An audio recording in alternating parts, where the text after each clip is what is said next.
Okay जी, अभी हम देख लेते हैं सबसे पहले। ओके जी, PHP स्टॉर्म लोड हो रहा है, तब मैं बाकी चीज़ें कुछ बंद कर देता हूँ।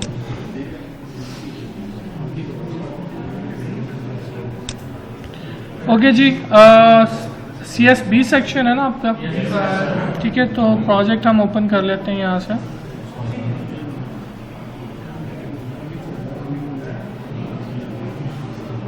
ओके जी, डेटा पास करने में किसी को प्रॉब्लम तो नहीं है कि हम व्यू से डेटा किस तरह, कंट्रोलर से व्यू को किस तरह डेटा पास कर रहे हैं?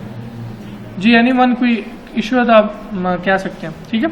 ओके जी, लास्ट लेक्चर में हम लोगों ने देखा था कुछ एग्जांपल जिस तरह हम लोगों ने ब्लेड सिंटैक्स देखा था कि इसको हम किस तरह यूज कर सकते हैं, और देन हमने उसकी कुछ एग्जांपल्स की थी, ठीक है। तो ये ब्लेड की चीज़ें हम साथ साथ करते रहेंगे, इनको हम यूज़ करना भी सीखते रहेंगे, ठीक है। तो जैसे जैसे हम यूज़ करेंगे तो आपको आइडिया होता जाएगा, ठीक है। आज हम थोड़ा सा लेआउट डिज़ाइन कर लेते हैं। जो हम लोगों ने एक कंप्लीट एप्लीकेशन बनानी इमेज गैलरी की, कुछ लेआउट सेट कर लेते हैं, ठीक है। और देन हम लोग कुछ क्या कर लेते हैं, डेटाबेस भी हम डिज़ाइन कर लेते हैं, ठीक है। ओके जी, तो सबसे पहले हम यहाँ पे इसको मैं बंद करता हूँ। रिसोर्सेज में हम जाएंगे और यहाँ पे हम लोगों ने ऑलरेडी से एक देखिए लेआउट के नाम से फाइल बनाई हुई है, और इसके अंदर अगर हम देखें तो ये हमारा डिफ़ॉल्ट लेआउट है, ठीक है, ये वाला। ओके जी, अब मैंने बूटस्ट्रैप का हेडर यूज़ करना है जो कि इस तरह का हो, ठीक है। इसको हम थोड़ा सा चेंज भी कर सकते हैं अपनी मर्जी से, वो हम बाद में देखेंगे कि वो हम किस तरह चेंज करते हैं। तो इसको मैं एज इट कॉपी कर लेता हूँ यहाँ से सारा, और जो चीज़ें हमें नहीं चाहिए होंगी वो हम इसमें से क्या कर देंगे, रिमूव कर देंगे, ठीक है जी। ओके जी, मैंने इसको कॉपी किया और डायरेक्ट यहाँ पे लाके इसको क्या कर दिया, पेस्ट कर दिया, ठीक है। ओके, इसको हम ब्राउजर में व्यू करते हैं। अगर आप इसको स्टडी करेंगे तो ये टोटली HTML है, ठीक है, जिसके अंदर उन्होंने क्लासेस यूज़ की हुई हैं, किसकी, बूटस्ट्रैप की, जो उन्होंने CSS की बनाई हुई है। तो BS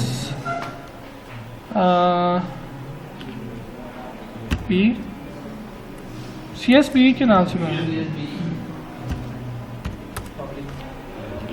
ओके जी, मेरे ख्याल से मुझे वैम्प सर्वर भी चलाना पड़ेगा। ओके जी, तो हम पहले वैम्प सर्वर चला लेते हैं।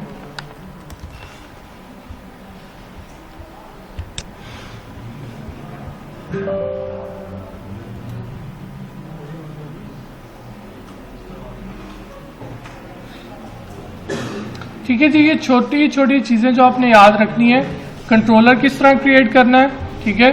देन कंट्रोलर के अंदर फंक्शन कैसे क्रिएट करना है, देन फंक्शन उसका फंक्शन का राउट किस तरह रजिस्टर करवाना है, देन उसके लिए व्यू किस तरह क्रिएट करना है, ठीक है। और देन आपको ब्लेड इंजन का भी पता होना चाहिए, जितना एटलीस्ट हम कर चुके हैं, क्योंकि वैसे तो इसके अंदर काफ़ी सारी चीज़ें जो हम सारी तो कवर अप नहीं कर सकते, लेकिन कुछ ऐसी चीज़ें जो बहुत ज़्यादा यूज़ होती है फ्रीक्वेंटली, हम कोशिश करेंगे एटलीस्ट हम उनको क्या कर पाएँ, कवर अप कर पाएँ, ठीक है। ओके जी, होप सो कि मेरा वेब सर्वर ओके जी अप एंड रनिंग है। लेट्स रिफ्रेश, ठीक है जी। ओके जी, हम पब्लिक, ओके जी, ये रिफ्रेश होता है तो हमें, ओके जी,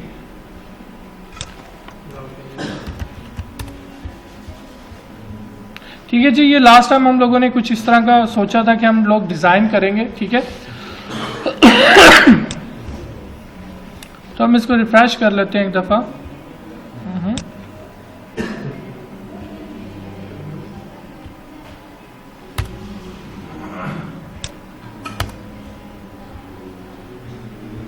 ओके जी, ये कैश से ही लोड कर रहे हैं जी। हमने प्रोजेक्ट तो सही खोला हुआ है। ओके जी, प्रोजेक्ट हमने गलत खोला हुआ है, मैं इसीलिए कह रहा हूँ कि क्यों मॉडिफिकेशन नहीं हो रही। ओके जी, प्रोजेक्ट भी हम ओपन कर लें अपना CSB।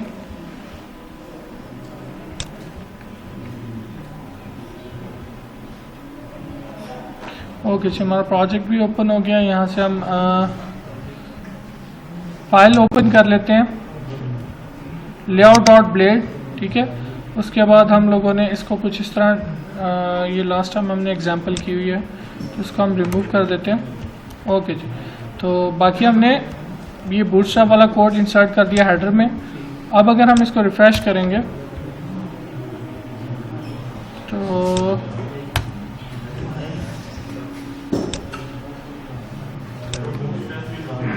बिल्कुल जी,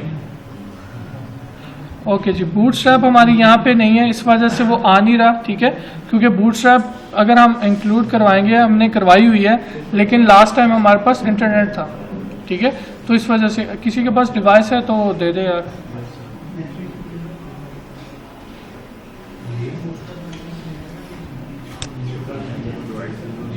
ठीक है, अगर आप इसको अवॉइड करना चाहते हैं तो आप ये कर सकते हैं कि आप इसकी एक डाउनलोड कर लें पूरा, ठीक है, बूटस्ट्रैप का जो फ्रेमवर्क है, और इसको अपने प्रोजेक्ट में इंक्लूड करवा लें, ठीक है, जो भी अवेलेबल है लेटेस्ट, जो भी आपने यूज़ करना है।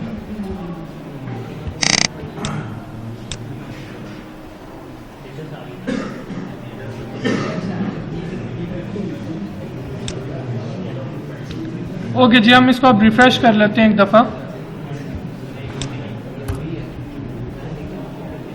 ठीक है जी, ये देख लें कि वो सिमिलर लेआउट अब हमारे पास भी आ गया, ठीक है, यहाँ पे देख लें, ठीक है, ये देख लें कि सबसे पहले हमारा ब्रांड नेम यानी कंपनी का लोगो यहाँ पे आ जाएगा, ये बाकी नेविगेशन है, ठीक है, यहाँ पे ये सर्च है और यहाँ पे ये ड्रॉप डाउन है, ठीक है। तो हमें बेसिकली जो लेआउट चाहिए कि हमें ये वाली नेविगेशन नहीं चाहिए, हमें ये सर्च चाहिए और यहाँ पे ये बटन चाहिए, ठीक है, इसके अलावा हमें कुछ भी नहीं चाहिए। तो हम इसको थोड़ा सा क्या कर लेंगे, मॉडिफाई कर लेंगे, ठीक है। मॉडिफाई हम किस तरह करेंगे, ठीक है जी, ये देख लें कि यहाँ से ये स्टार्ट हो रहा है। और सेकंड चीज़ अगर आप देखें कि अगर मैं इसको स्क्रीन को छोटा करता हूँ तो यहाँ पे आपको ये बटन नज़र आना शुरू होगा, ठीक है, ठीक है। अब बूटस्ट्रैप का एडवांटेज क्या होगा कि अब हमें मोबाइल में अब क्या होगा कि जब यूज़र मोबाइल व्यू में होगा तो उसको क्लिक करेगा, तो मेरे ख्याल से हमने jQuery की लाइब्रेरी इंक्लूड नहीं करवाई हुई, जिसकी वजह से ये काम नहीं कर रहा, ठीक है, तो वो भी हम बाद में करवा लेते हैं, ठीक है। तो इसको क्लिक करने से अब क्या होगा, एक्सपैंड हो जाएगा, ठीक है। तो यहाँ से अब मैं jQuery की लाइब्रेरी भी इंक्लूड करवा लेता हूँ, ठीक है। तो सिंपल लिख लेते हैं jQuery,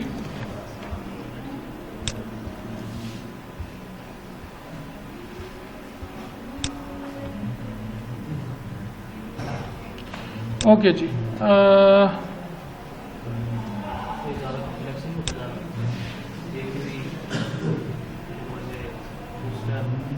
तो आपने इंक्लूड ही करवाना, आपने तो कुछ भी नहीं करना हो, लेकिन या तो होना कि आपने स्क्रैच से कोई चीज़ लिखनी है, आपने स्क्रैच से तो कोई चीज़ लिखनी ही नहीं है, आपने सिर्फ इनको इंक्लूड करवाना है और जो इनकी फंक्शनैलिटी है आपने इसको एज इट यूज़ करना है।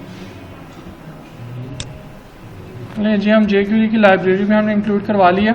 ओके जी, अब रिफ्रेश करके देखते हैं।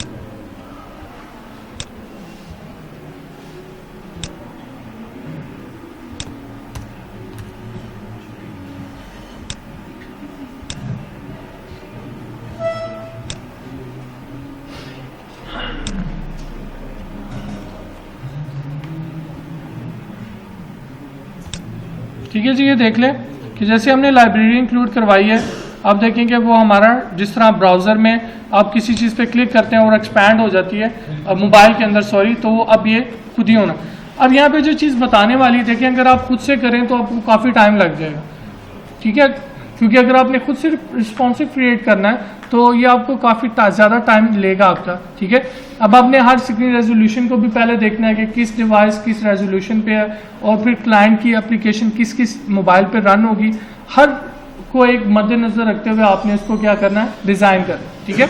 और फिर ये जो कुछ ऐसे काम है जावास्क्रिप्ट जो यूज़ करनी है, कुछ एडवांस चीज़ें, आप बिगिनर लेवल पे ये काम नहीं कर सकते, ठीक है। तो ये चीज़ें आपको क्या प्रोवाइड करती हैं, एक आपको लाइब्रेरी प्रोवाइड कर देती हैं जिसको आप यूज़ करके बनाना शुरू हो जाते हैं। अब देखिए, एक डेवलपर है जिसका 20 साल का एक्सपीरियंस और एक आप फ्रेश है, क्या आप उसके बराबर पे जाके चीज़ें बना सकते हैं? कभी नहीं बना सकते, ठीक है। तो इसी वजह से लोगों ने क्या डिज़ाइन की हुई है, जिस तरह ये लाराइवल फ्रेमवर्क है, इस पर काफ़ी सारे कोडिंग नाइटर है, केक PHP है, और पता नहीं काफ़ी सिम्फनी है, काफ़ी सारे फ्रेमवर्क है। बेसिकली इन फ्रेमवर्क का यही मकसद है कि जो ऐसा डेवलपर है जो कि अभी नया मार्केट में आया है, वो कुछ चीज़ें सीख के वो क्या कर सके, एप्लीकेशन बनाना शुरू कर दे, ठीक है। अब देखिए, बी का डेवलपर आपको अभी मैक्सिमम आपने एक कोर्स में सीख लिया और 6 माह में कोई बंदा मास्टर तो नहीं बन जाता किसी भी चीज़ का, ठीक है। तो उसमें ये होता है कि फिर आपको ये चीज़ें हेल्प आउट करती हैं कि अब देखें हमने सिक्योरिटी, आपको क्या पता कि क्रॉस साइट फ्रॉजरी क्या है, पता नहीं क्या क्या, और DDoS अटैक कहाँ पे हो रहे हैं, किस तरह हो रहे हैं, हर बंदे को तो नहीं पता। मे बी हम कह लें कि 100 में से 1 या 2 या 10% को पता है, लेकिन जो बाकी 90% है उनको तो नहीं पता।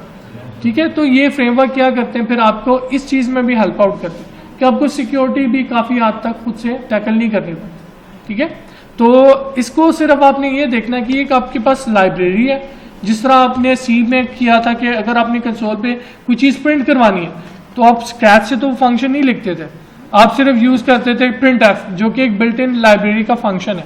ठीक है, जिसको IO स्ट्रीम करते हैं या STD इन करके मेरे ख्याल से लाइब्रेरी, तो आप सिर्फ क्या कर रहे थे, उसको यूज़ करना आपने सीखा है।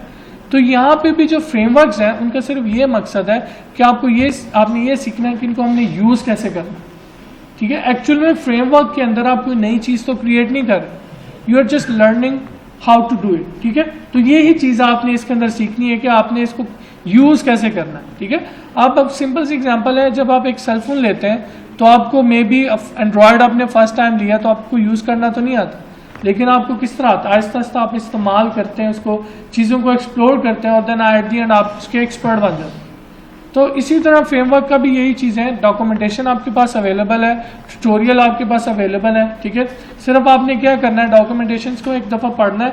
अगर आपने एक फ्रेमवर्क सीख लिया, ठीक है, तो आपको अगर बाकी किसी में काम करना पड़े तो आपको मुश्किल नहीं होगी, क्योंकि तो ओवरऑल जो कॉन्सेप्ट है वो यही है कि मॉडल बनाना है, कंट्रोलर बनाने और व्यू बनाने।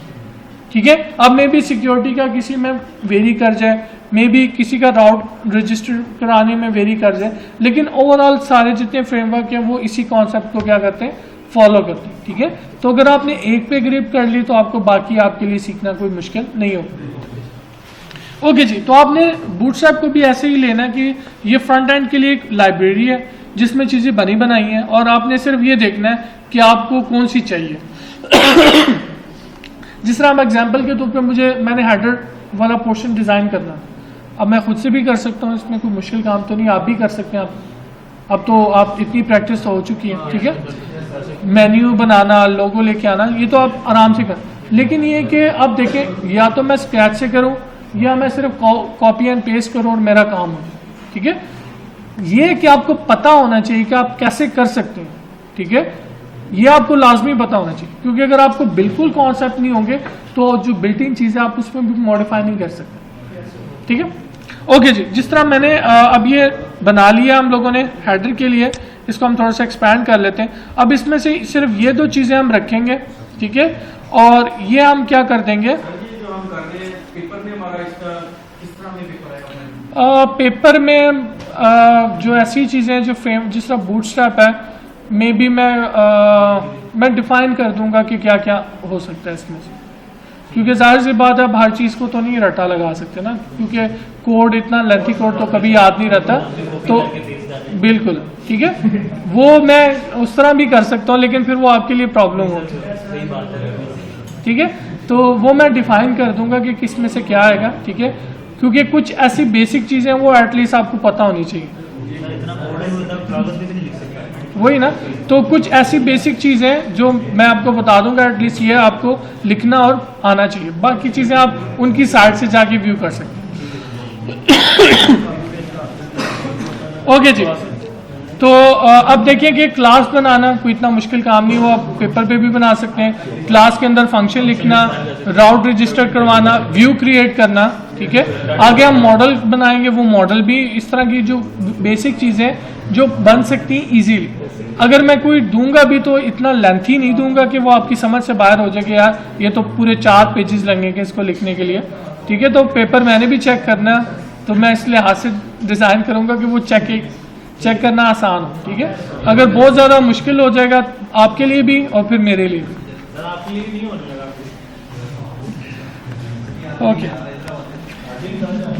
ओके जी, ओके जी, इसको हम थोड़ा सा मॉडिफाई कर लेते हैं। अब अगर हम पेज के अंदर आए, ठीक है जी, अब मैं एक्सप्लेन कर देता हूं कि कौन सा कोड क्या कर रहा है। अब देखिए कि इसके अंदर हमने सबसे पहले यूज किया हुआ है एक नैव टैग, उसके अंदर हमने एक नैव बार और इसको डिफॉल्ट लेआउट जो नैव बार है। ठीक है, और सेकंड इसके अंदर हम लोगों ने कंटेनर फ्लूइड यूज किया ताकि वो साइडों से चिपका रहे, ठीक है। ओके जी, अब देखिए नैव बार हेडर और इसके अंदर एक चीज है ये कोलैप्स, ठीक है, नैव बार कोलैप्स, दो चीजें। हेडर वाला पोर्शन वो वाला है जो आपको नजर आ रहा होगा जहां पे लोगो नजर आ रहा है, ठीक है। और उसके बाद आपको जो 3 लाइनें एक नजर आती हैं क्लिक करने वाली, वो कहां पे हो रही है, ये बटन, ठीक है। और ये आपका क्या है, ब्रांड जो कि कंपनी का लोगो, ठीक है। ये मैं यहां से दिखा देता हूं आपको, ये जो ब्रांड है ये यहाँ पे पहला हेडर के अंदर, ठीक है। और जो हम इसको जब छोटा करते हैं तो आपको एक बटन नजर आता है, तो वो भी क्या है, वो भी इसी के अंदर है, ठीक है। क्योंकि अगर मैं इसको छोटा करूं, ठीक है, देखिए बटन आ गया, ठीक है। तो ये जो कोड है ये यहाँ पे है इस पहले अंदर, जिसके अंदर नैव हाइफन हेडर है, ठीक है। ये देखिए लिखा भी हुआ टॉगल नेविगेशन, ठीक है। इसके लिए पहली बार, ये दूसरी बार, ये 3 बार, और इस बटन को उस तरह स्टाइल किया गया हुआ है, और ये आपका आइकॉन है, ठीक है। तो इसको हम चेंज कर लेते हैं यहां से माई गैलरी, क्योंकि हमारा नाम है, ठीक है जी। और अब इसको रिफ्रेश करके देखते हैं,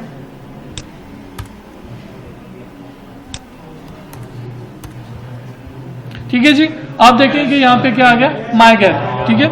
ओके जी, नेक्स्ट चीज क्या है कि इसके अंदर हमने ये मॉडिफाई करना है कि आगे जो लिंक्स आ रहे हैं वो हमें नहीं चाहिए। अब देखें कि मैंने कहा इसके 2 हिस्से हैं, एक वो वाला जिसके अंदर आपकी नेविगेशन लोगो आता है कंपनी का, और वो 3 एक बटन आता है, ठीक है। और दूसरा हिस्सा वो है जिसके अंदर बाकी सारी चीजें आ रही हैं, ठीक है। अब हम दूसरे हिस्से में देखते हैं जिसका नाम है नैव बार कोलैप्स, ठीक है। अब इसके अंदर पहली चीज देखेंगे, एक अनऑर्डर्ड लिस्ट है, ठीक है। और उसके अंदर उन्होंने क्या क्रिएट किया हुआ है, सबसे पहले एक इसको करंट भी कहा हुआ है, पहला लिंक है। और इसको एक सेकंड में पूरा नीचे देख लूं, एक फॉर्म है और फिर ये है, ठीक है जी। अब पहली जो नेविगेशन है वो हमें नहीं चाहिए, ठीक है। ये जो नेविगेशन है, ठीक है जी, ये जो नैव है और नैव बार के अंदर जो नैव है पहला, ये हमें क्या है, नहीं चाहिए, ठीक है। ये कौन सा वाला है, इसको हम थोड़ा सा एक्सपैंड कर लेते हैं। ओके जी, ये जो नेविगेशन है ये हमें क्या है, नहीं चाहिए। तो हम क्या करेंगे, इसको यहां से, ओके जी, यहां से हमने इसको रिमूव कर दिया। ओके जी, फॉर्म हमें चाहिए। फॉर्म हमें इसलिए चाहिए कि हम इमेज जब स्टोर करेंगे तो उसके साथ हम कोई इंफॉर्मेशन भी स्टोर करेंगे, या कैटेगरी भी हम स्टोर कर सकते हैं। तो जब हम वो काम करेंगे तो यहाँ से हम यूज़र को बताएंगे कि वो डिस्क्रिप्शन में कुछ वर्ड लिखेगा, सर्च में लिखेगा, तो उस सर्च से डिस्क्रिप्शन में मैच करेंगे कि यूज़र ने जो डिस्क्रिप्शन दी हुई इमेज से, अगर उससे रिलेटेड कोई इमेज मिल जाता है तो वो फिर सर्च में उसको नजर आएंगे, ठीक है। ओके जी, सर्च हमें चाहिए। ओके जी, सर्च के बाद हमें नेक्स्ट नेविगेशन भी चाहिए। ओके जी, ये देखें कि अब यहाँ पे मेन्यू आने के बजाय यहाँ पे देखें मेरी सर्च आ रही है और ये सबमिट का बटन आ रहा है और ये हमारी बाकी है, ठीक है। तो इसको हम थोड़ा सा चेंज कर लेते हैं। अब जी समझ आ रही है, नहीं आ रही, ठीक है। ओके जी, अब ये देखिए पहला लिंक है, इसको हम क्या करते हैं, हमने यहाँ पे अपलोड इमेज को चेंज कर देते हैं, ठीक है। और यहाँ पे नेक्स्ट जो चीज़ है वो क्या है, हमारा टॉगल है, ठीक है। ये वो वाला है जो क्लिक करने से नीचे मेन्यू आता है, ठीक है।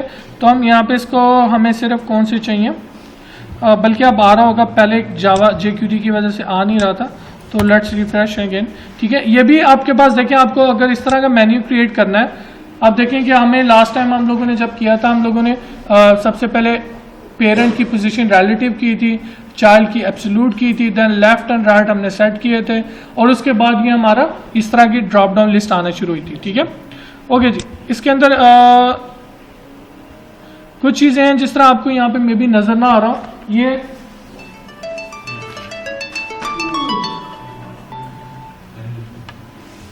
ठीक है जी। तो यहाँ से कोड आपको दिखा देता हूँ।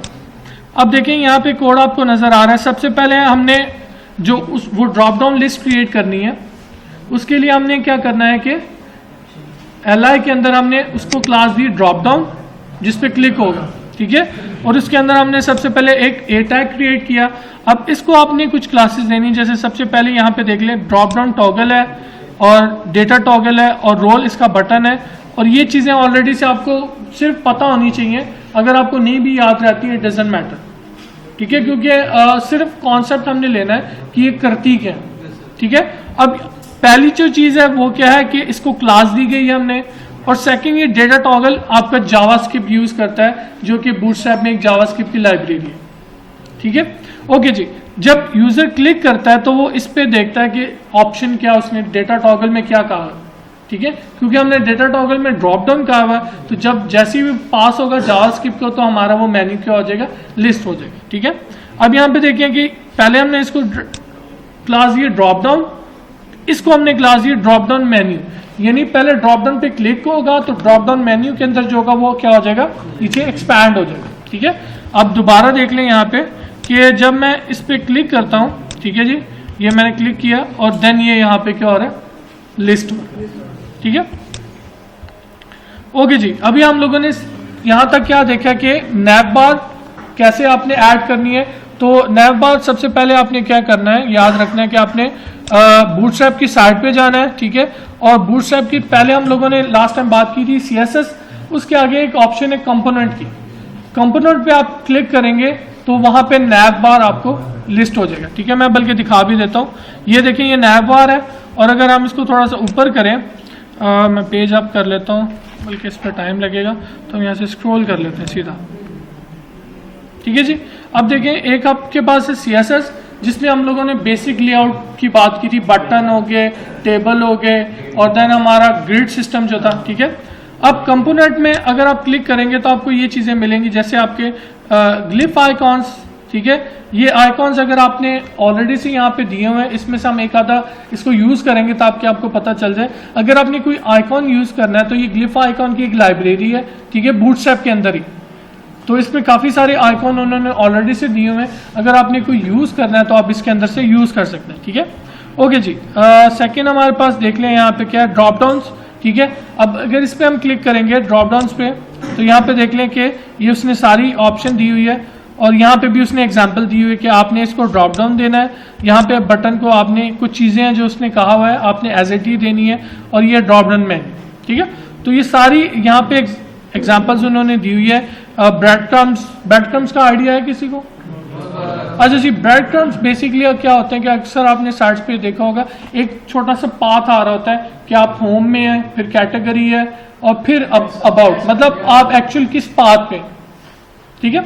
तो इसको ब्रेड क्रम्स कहते हैं। देन पेजिनेशन का तो कॉन्सेप्ट होगा आप लोगों को, नीचे जो पेज नंबर आ रहा होता है, ठीक है, तो इस पे भी हम क्लिक, ब्रेड क्रम्स भी दिखा देता हूँ आपको। यहाँ पे देख लें कि पहले होम है, फिर स्लैश है, फिर लाइब्रेरी और फिर डेटा, ठीक है। ब्रेड क्रम्स बेसिकली इसलिए होते हैं कि अगर यूजर, जिस तरह इस वक्त मैं डेटा पे हूँ, मैंने दोबारा लाइब्रेरी पे जाना है, तो मैं यहाँ पे क्लिक करके सीधा लाइब्रेरी पे जा सकता हूँ, या अदरवाइज क्या होता है कि आपको पहले मेन्यू में जाएंगे, फिर मेन्यू से आप सिलेक्ट करेंगे कि मैंने लाइब्रेरी में जाना, तो ये एक थोड़ा सा शॉर्ट नेविगेशन प्रोवाइड की जाती है यूजर को, प्लस यूजर को ये पता हो कि करंटली मैं किस पेज पे हूँ, ठीक है। यानी मैं होम से आया हूँ लाइब्रेरी पे, लाइब्रेरी से अब मैं डेटा पे हूँ, ठीक है जी। यूजर को थोड़ा सा पता चल जाए कि मैं आया कहाँ से था, अब मैं कहाँ पे हूँ, ठीक है। ओके जी, नेक्स्ट हम देख लेते हैं पेजिनेशन। ओके जी, पेजिनेशन की ये एग्जांपल है कि गूगल में अक्सर आपने देखा होगा नीचे पेजिनेशन आ रही होती है, ठीक है, करंटली कि आप किस पेज पे हैं, ठीक है। तो उसके लिए भी उन्होंने ये एक स्टाइल यूज किया हुआ है, ठीक है। तो ये सिंपल एक क्लास की आइडेंटिटी है, बिल्कुल, आपको करवाने की जरूरत नहीं है, यहाँ पे स्ट्रक्चर देख लें बस, ये आपने उठाना और वहां पे प्लेस करना है। अब यहाँ पे जो नंबरिंग आ रही है 1 2 3, तो ये तो डायनामिक है, ठीक है। हम अब कुछ पोर्शन ऐसा होगा, जाहिर सी बात है, जो डायनामिक होगा वो चेंज होगा, ठीक है। तो अब आपने सिर्फ ये सीखना है कि इसमें से कौन सा पोर्शन क्या होगा, डायनामिक, ठीक है। अब देखिएगा अगर मैं सारा कोड ऐसे कॉपी कर लूं, ये चीज मैं डायनामिकली जनरेट कर दूं, ठीक है, सिर्फ यहां से लेके यहां, ठीक है। तो ये डायनामिकली मैं अब जनरेट करूंगा। तो अब देखिएगा मैं 5 पे हूं, अब मैं देखता हूं कि अक्सर पेजिनेशन में हम लोग क्या करते हैं कि उसमें छोटा सा फार्मूला होता है कि हम ये देखते हैं कि हमारे पास टोटल रिकॉर्ड्स कितने हैं, उसको हम कन्वर्ट करते हैं पेजेस में, ठीक है। रिकॉर्ड्स कितने हैं और फिर हमें पर पेज कितने रिकॉर्ड डिस्प्ले करना है, ठीक है। उससे फिर हम पेजेस क्रिएट करते हैं और फिर पेजेस अब मेरे पास अगर 20 पेजेस है तो बाय डिफॉल्ट में सबसे पहला जो पेज होगा मैं 1 से 10 तक डिस्प्ले करूंगा। अगर यूजर 2 पे क्लिक करता है तो मैं क्या करता हूँ, अक्सर आपने नेविगेशन देखा होगा कि जब आप 9 पे जाते हैं 10 पे जाते हैं फिर वो पेज अगला चला जाता है, पेज चेंज होता है, ठीक है। ये टर्मिनोलॉजी होती है, आपने जो सिलेक्ट किया होता है वो हमेशा सेंटर रहता है। यानी अगर आपने 6 से आप इंक्रीज करेंगे तो आप 6 के बाद इधर से बढ़ जाएगा और इधर से कम होता है, ठीक है। तो ये डिफरेंट स्टाइल्स हैं पेजिनेशन के, तो इस सिर्फ हम क्या करेंगे, आप इसको मॉडिफाई करेंगे, ठीक है। तो ये जब हम गैलरी में पेजिनेशन करेंगे तो तब हम इसका फार्मूला भी देखेंगे कैसे क्रिएट करते हैं, या आया फिर लारावी को हमें बिल्ट इन चीज दे देता है तो हमें क्या जरूरत है स्क्रैच करेंगे, ठीक है। ओके जी, इस तरह की सारी चीजें जो कि एक यूज होती हैं, आपने सिर्फ क्या करना है कि एक दफा इसको व्यू कर लेना है कि मेरे पास कौन कौन सा डिजाइन अवेलेबल है, ठीक है। यानी कौन कौन सी चीज प्री डिफाइन है कि पहले से बनी हुई है, मैं सिर्फ उसको यूज करूं, ठीक है। यानी आपने अपने जो टूल्स हैं इनको इंक्रीज करने के लिए, अब देखिए मैंने टेबल यूज करना है, तो अगर आपको पता है कि बूटस्ट्रैप क्या क्या स्टाइल प्रोवाइड करता है तो फिर आप इजीली वहां पे जाके देख सकते हैं। अब आपको अगर एक चीज पता ही नहीं है कि बूटस्ट्रैप टेबल स्टाइल भी प्रोवाइड करता है तो फिर आपको तो पता ही नहीं, तो आप यूज कैसे करें, ठीक है। तो पहली चीज जो है वो आपको ये पता होना चाहिए कि एक लाइब्रेरी आपको फीचर्स क्या प्रोवाइड करती है। जिस तरह इसमें अगर हमने थंबनेल्स क्रिएट करनी है, अलर्ट्स क्रिएट करने हैं, जिस तरह ये प्रोग्रेस बार की भी एग्जांपल दी हुई है, ठीक है। तो यहाँ पे आइए देखें इन्होंने डिफरेंट कहा हुआ है कि अगर आपने इस तरह की प्रोग्रेस बार डिस्प्ले करवानी है तो आप क्या कर सकते हैं, ये इनको यूज कर सकते हैं, ठीक है। और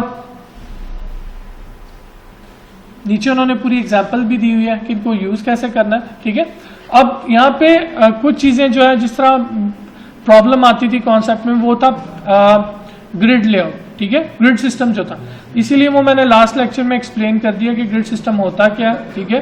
तो आपने अब याद रखना है कि ये सिर्फ आपके पास एक प्री डिफाइंड लेआउट्स हैं, आपने उठाने, जिस तरह अक्सर आपने सुना होगा कि बनी बनाई थीम उठाई और उसको मॉडिफाई कर लिया, तो ये भी वही कॉन्सेप्ट है कि एक चीज पहले बनी हुई आपने ले ली और उसको अपने लिहाज से चेंज कर लिया ताकि आपको ज्यादा काम ना करना, ठीक है जी। कुछ समझ आइडिया क्लियर हुआ बूटस्ट्रैप, ठीक है। मतलब आपने बूटस्ट्रैप को कोई भूल नहीं दे देनी कि पता नहीं बूटस्ट्रैप क्या चीज है, ठीक है। सिर्फ आपने ग्रिड सिस्टम को बस याद रखना है, क्योंकि जब आप रिस्पॉन्सिव लेआउट यूज करते हैं, अगर आपको ग्रिड सिस्टम की नहीं समझ आएगी तो आप रिस्पॉन्सिव लेआउट नहीं क्रिएट कर सकते, ठीक है। बाकी ये चीजें ऐसी हैं कि जो आपके पास ऑलरेडी से टेबल आपने क्रिएट करना है, बस क्लास उठाई, क्लास दे दिए, या यहाँ से टेबल उठाया और उसको यूज कर लिया, ठीक है। और बाकी हम लॉन्ग द वे जैसे जैसे चलते जाएंगे हम कुछ ना कुछ यहाँ से यूज करते जाएंगे, ठीक है। जिस तरह हम लोगों ने अभी यूज किया हेडर कह रहा हूँ नैप बार, ठीक है। और नैप बार को हमने थोड़ा सा मॉडिफाई कर लिया, ठीक है जी, ये देख लें। ओके जी, इसको हमने अपलोड कर लिया, ठीक है। अब यहाँ पे देखें कि ये थोड़ा सा एक बटन की तरह बिहेव कर रहा है, ठीक है। तो हम क्या करते हैं, हमें एक्चुअल में चाहिए कि जो हमारा अपलोड वाला बटन है उसको हम एक क्लास असाइन कर देते हैं। इसको नहीं करते, चले जी हम इसको कर देते हैं क्लास। सबसे पहले btn और btn, चले जी हमने लास्ट टाइम सक्सेस किया था, ओके जी। आप इसको रिफ्रेश करके देख लेते हैं, ओके जी। ये देख लें कि हमारे पास बल्कि कुछ ज़्यादा ही बड़ा बटन क्रिएट हो गया, ठीक है। या तो मुझे बड़ा लग रहा है या इसको छोटा कर लेते हैं। तो अब हम क्या करते हैं कि बजाय li को क्लास देने के हम एंकर टैग को दे देते हैं ये क्लास,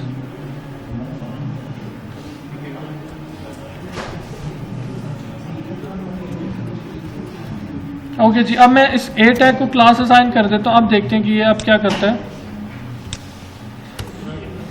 कितना ही रहेगा,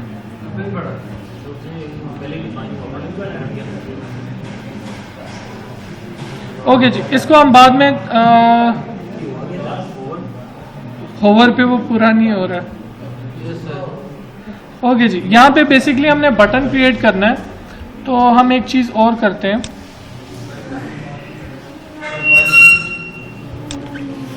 ओके जी। यहाँ पे हम एक बटन क्रिएट कर लेते हैं डायरेक्टली, ठीक है।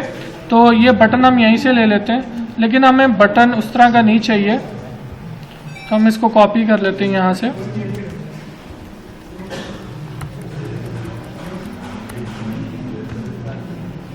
ओके जी, हम इसको अब हमने बाय रख दिया।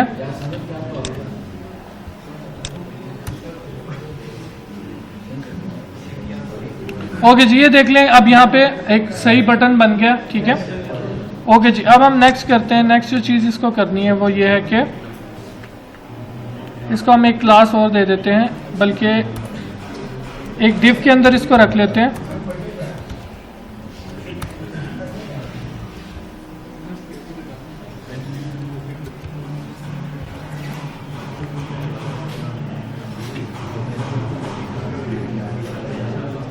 ओके जी, इसको हम क्लास देते हैं क्लास।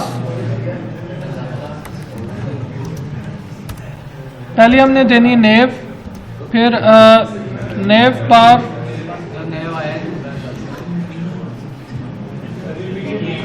ठीक है, नेव बार, नेव, और फिर हमने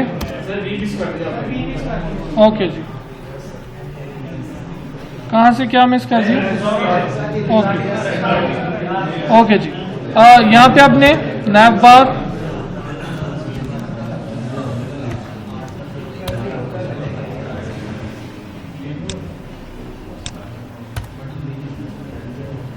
ओके जी, यहाँ पे देख लें कि अब बटन यहाँ पे आना शुरू हो गया, ठीक है। अब एक चीज ये है कि बटन हमें इस साइड पे चाहिए, ठीक है, वो दूसरी साइड पे आ रहा है, ठीक है। तो यहाँ पे आप याद रखेंगे कि वो क्या करता है कि यहाँ से जो पहली चीज होगी वो उसको राइट साइड, मोस्ट राइट पे ले जाएगी, ठीक है। तो इसको हम नीचे ले आते हैं।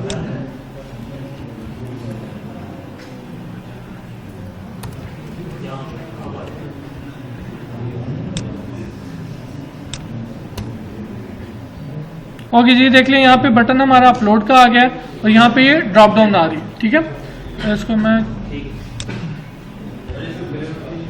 ओके जी, अब यहाँ पे इसको देख लें कि नैव बार और नैव बार ये आपने एज इट ही यूज करनी है क्लासेस, ठीक है। और ये नैव बार राइट हमने क्यों किया है? ताकि वो राइट साइड पे फ्लोट हो जाए, ठीक है। नैव बार हाइफन राइट हमने इसलिए यूज किया है कि वो राइट साइड पे क्या हो जाए, फ्लोट हो जाए, ठीक है। ओके जी, अब हम थोड़ी सी इसको अपनी क्लासेस भी दे देते हैं, ठीक है, क्योंकि अगर आप यहाँ पे देखें तो ये यहाँ पे क्या आ रहा है, थोड़ा सा ऊपर आ रहा है, ठीक है। हमने इसको थोड़ा सा नीचे लेके आना है, ठीक है। तो अब हम इसको क्या करते हैं, इंस्पेक्ट एलिमेंट करते हैं, ठीक है जी। ओके जी, इंस्पेक्ट एलिमेंट करने के बाद ये आ गया हमारे पास, और ये हमारे पास कुछ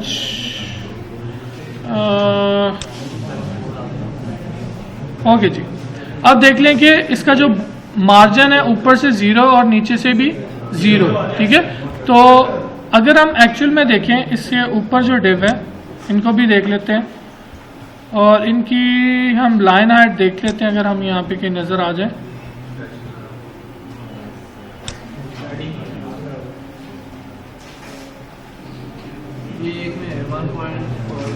किस जगह पे? नहीं, ये इनहेरेंट, ये बॉडी से। ओके जी, हम वैसे ही इसका देख लेते हैं कि अगर हम इसको इंस्पेक्ट एलिमेंट करें, ठीक है जी, और इस साइड पे आए और इसकी हम हाइट देख लेते हैं ताकि हमें आइडिया हो जाए।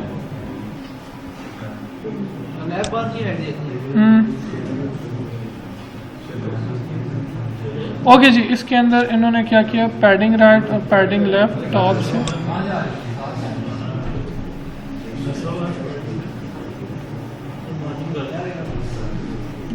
लेकिन ये चलें जी, हम फिलहाल वैसे ऐड कर लेते हैं। ओके जी, हम डायरेक्टली में एक्चुअल में हमें करना नहीं चाहिए, लेकिन यहाँ पे मैं कर देता हूँ for the time being. Style हमेशा आपने क्या करना है कि स्टाइल बहुत कम चांस हो ऐसा कि आप अपने HTML लिस्ट में इसको यूज़ करें, बल्कि मैं भी नहीं करता, ठीक है। तो यहाँ पे हम एक क्लास ऐड कर देते हैं my-btn, ठीक है। और इस क्लास को हम एक चीज़ ऐड कर देंगे यहाँ पे CSS के अंदर,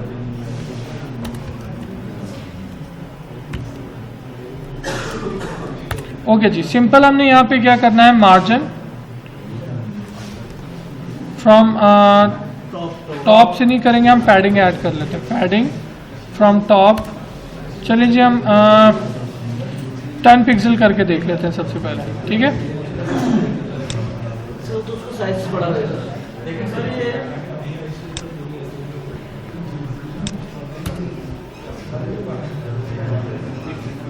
मार्जिन करेंगे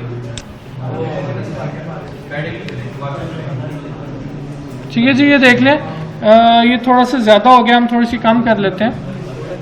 मार्जिन देते हैं, इससे अगर बड़ी स्क्रीन हो तो फर्क नहीं पड़ेगा लेआउट में क्या मार्जिन देते हैं मतलब मार्जिन तब हम देते हैं ना जब हमने एलिमेंट से डिस्टेंस ऐड करना, ये हमने एलिमेंट के अंदर डिस्टेंस ऐड करना। तो अगर आपने किसी एलिमेंट के अंदर स्पेसिंग ऐड करनी तो उसके लिए हम पैडिंग यूज करते हैं, ठीक है, विद इन एलिमेंट पैडिंग। अगर आउटसाइड आपने इन दो ऑब्जेक्ट के दरमियान डिफरेंस ऐड करना है तो आप मार्जिन ऐड करेंगे। अगर आपने ये इस तरह है कि ये डिव है, इसके अंदर ये डिव है, इन दोनों में स्पेस ऐड करनी है तो अब आप पैडिंग यूज करेंगे। अगर अंदर कोई एलिमेंट है उसके साथ स्पेसिंग पैडिंग, अगर आउटसाइड किसी एलिमेंट से करनी है स्पेसिंग तो मार्जिन। ओके जी, इसको हम दोबारा रिफ्रेश कर लेते हैं। ओके जी, अब देखेंगे हमारा थोड़ा सा सही हो गया। अब हम इसमें एक चीज़ और करते हैं कि हम यहाँ से ना कोई ग्लिफ आइकॉन्स देखते हैं कि हम अपलोड के बटन के साथ यहाँ पे कर सकें, ठीक है। तो यहाँ पे हम देख लेते हैं, यहाँ पे ये ड्राइव आ गई है किस जगह पे, हाँ ये वाला एक ये भी है, लेकिन यहाँ पे कुछ और भी देख लेते हैं अगर हमें कुछ ज़्यादा मज़ीद अप्रोप्रिएट मिल जाता है। भाई आग नहीं अपलोड करनी। आई थिंक सो ये कुछ सही लग रहा है।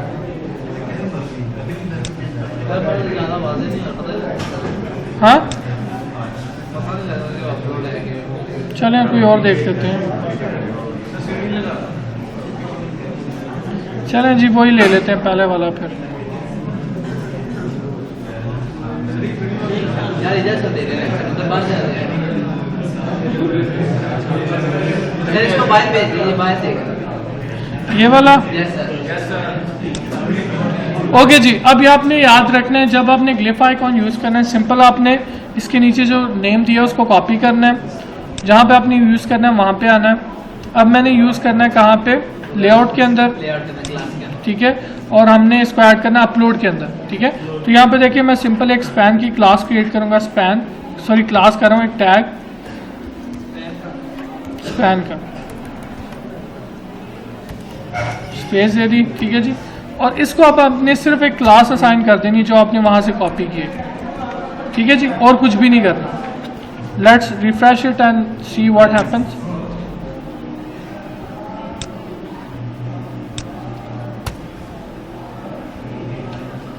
ठीक है जी, यहाँ पे देखें कि अब इसके साथ क्या है कि ये अपलोड का बटन भी आ रहा है, ठीक है जी। अब इस तरह की आपके पास एक ये लाइब्रेरी है ग्लिफ आइकॉन की, और एक और लाइब्रेरी है जिसका नाम है फॉन्ट ऑसम, ठीक है। फॉन्ट ऑसम, ये दोनों लाइब्रेरीज आप यूज़ कर सकते हैं। इसमें काफ़ी सारे आइकॉन्स की कलेक्शन है जो मोस्ट कॉमन वेबसाइट में यूज़ होता है, ठीक है। तो आप इनको यूज़ कर सकते हैं फॉर अपने फाइनल ईयर प्रोजेक्ट के लिए, किसी भी क्लाइंट के लिए बना रहे हैं। ये ओपन सोर्स हैं, ठीक है, इनको आप इजीली यूज़ कर सकते हैं। क्लास के बाहर डिफाइन करेंगे तो सिंबल शो होगा नहीं? सिंबल तो शो होगा ही, लेकिन वो क्लास जिस आप देखें, आपने जिस एलिमेंट को क्लास दी है ना, वो एज ए सिंबल वहाँ पे कन्वर्ट हो जाता है, ठीक है।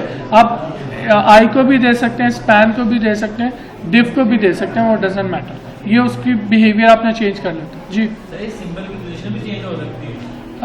बिल्कुल हो जाती है।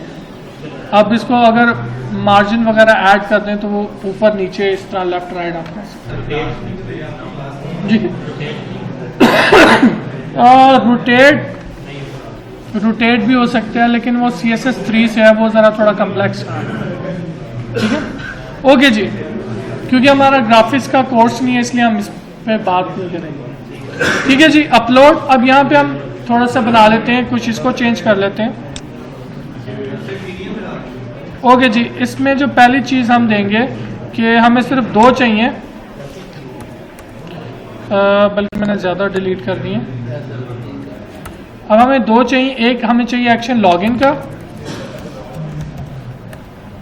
और एक एक्शन चाहिए हमें साइन अप का, ठीक है जी। साइन अप और इसके अंदर जो टेक्स्ट आएगा उसको भी हम देख लेते हैं।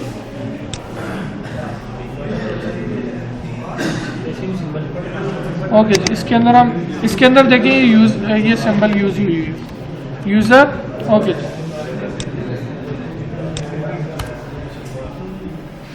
ठीक है जी, ये देख लें कि ये अपलोड का बटन आ रहा है इसको। ठीक है जी, ये अपलोड का बटन है।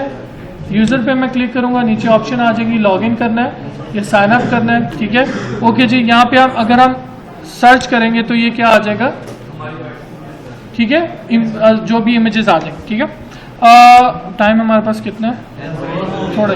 ओके जी, लास्ट चीज़ इसमें से जो हम करते हैं वो क्या है कि हम जो लेआउट यूज़ करेंगे वो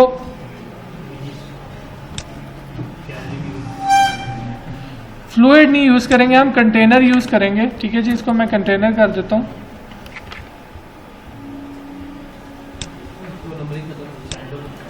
ठीक है जी, अब ये सेंटर ऑफ द स्क्रीन रहेगा और यही लेआउट हम थ्रू आउट द एप्लीकेशन क्या करेंगे, फॉलो करेंगे। ठीक है, और ठीक है जी, बाकी हम इसको एक कलर दे देते हैं, बैकग्राउंड कलर जो हमने यूज़ करना है। इसके लिए जो बैकग्राउंड कलर है वो हम बॉडी बैकग्राउंड, और हम इसको दे देते हैं RGB और अल्फा। ठीक है, यानी हमने इसको 255, ब्लैक देना तो 00 देंगे, 000।